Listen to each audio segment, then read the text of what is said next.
When I look at the person and the work of Jesus Christ, this is the most important question I had to ask. Now, granted, I asked it in reverse fashion because I was on a bed of suicide. A Bible was brought to me and I prayed a prayer of desperation. I grant you that. I just had no hope. But I was read the verse, Jesus said, because I live, you also shall live. I just said, this is talking about a life that I don't have. And maybe this is the life I need. And so I prayed that prayer. But then I made a prayer commitment right on that bed. I was 17 and I said, Jesus, if you're who you claim to be, I will leave no stone unturned in my pursuit of truth. Because my goal was truth. Pragmatically, it made sense for me to hang on to a life jacket that was thrown my way. But then I began my years and years and years of study. When you look at the life of Christ from the prophetic schema of hundreds of years before, where he was going to be born, what he was going to do, what his name was going to be called, how the manner of birth was, the manner of life he was going to lead, how he was going to die, and then the resurrection from the dead. The uniqueness about the New Testament and Old Testament scriptures, it's not a single author, it's multiple authors. As you know, 66 books, 40 different authors have edited it, and it is interesting that Paul, Saul of Tarsus, who wrote 1/3 of it, came in a reverse fashion to the rest of them. The disciples came birth, life, death, resurrection, and that's how they found new Jesus. Not so with Saul, who became Paul.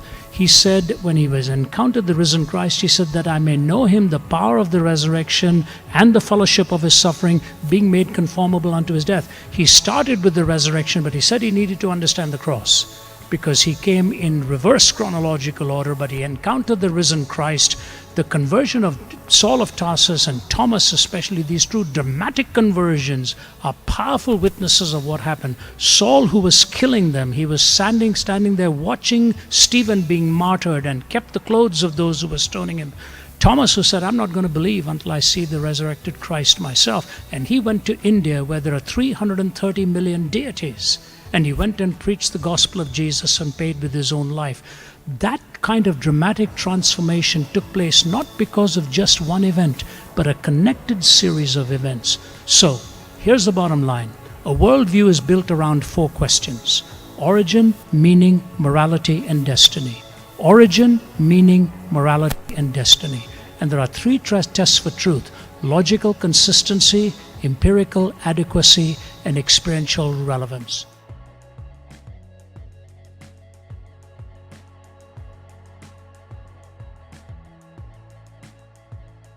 So, how do I know that there's a God? Well, I have, if you're new here, this might surprise you. If you're not new here, this won't surprise you. I have 3 points. So here's number 1. There is a correct worldview. There is a correct worldview. It is Christianity. There is no worldview that meets the criteria of being a worldview except Christianity. And here's what I mean by that. A worldview must answer 4 questions. I'll tell you what the questions are, but let me tell you the words so you can remember them, all right? Origin, meaning, morality, and destiny. A worldview that's going to fulfill you as a person must address these 4 things. It must address origin. And let me give you the questions so that would help you to define what I mean. Origin would be, how did I get here? I mean, if you're going to have a worldview that you can live with and that fulfills you, you'd like to know how you got here. How'd you get here? Meaning, why am I here? Every human has this in himself or herself. Why am I here? Morality, how do I define good and evil? Because every person defines good and evil, so how do you define good and evil? And destiny, what happens to me after death? Do you understand what I'm saying? And I don't have the time, I wish I did, but I don't have the time to show you how Buddhism, Hinduism,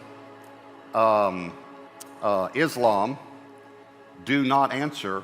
They will leave out one of these. They cannot answer this. And It's something that's important. It's extremely important for you to determine what your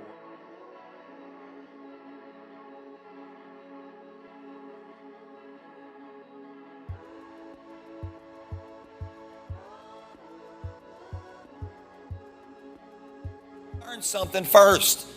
Literally, the Holy Spirit is kicking around in some of y'all's brains going, I maybe can use this, but there's not much here. The Holy Spirit can't fix ignorance. He can't remind you of something you haven't learned. This is why you study to show yourself approved. Does that make sense? This is why what I tell our team all the time is you become self-learners. You become self-feeders. People who say things like, I'm just not getting fed. I want to kick them around. You know what I mean? It's like, oh, you're not getting fed? Oh, I'm not getting fed. Okay, baby. Okay, little toddler. We'll put you in the high chair and feed you because you're not mature enough to feed yourself. Don't you ever tell your pastor or your leader, I'm just not getting fed. Get up to the table, get a fork and a knife, and feed yourself. Get on a podcast, open a book, take some notes, ask some questions. There's no such thing as overnight success. I was 38 when we launched the church. It was the fourth time in my life that I'd started over with nothing. Completely started over. Did not expect God to do what he did, but I was following him. And I asked questions, and I've served my whole life. And I'll serve anybody, anything that moves. My daughter's sitting right down here. They'll tell you, I'll serve anybody. If you ever get to a point where you think you deserve to be served, you're probably going to stay on the level that you're on. And you're going to get really mad on that level because you're not where you think you should be.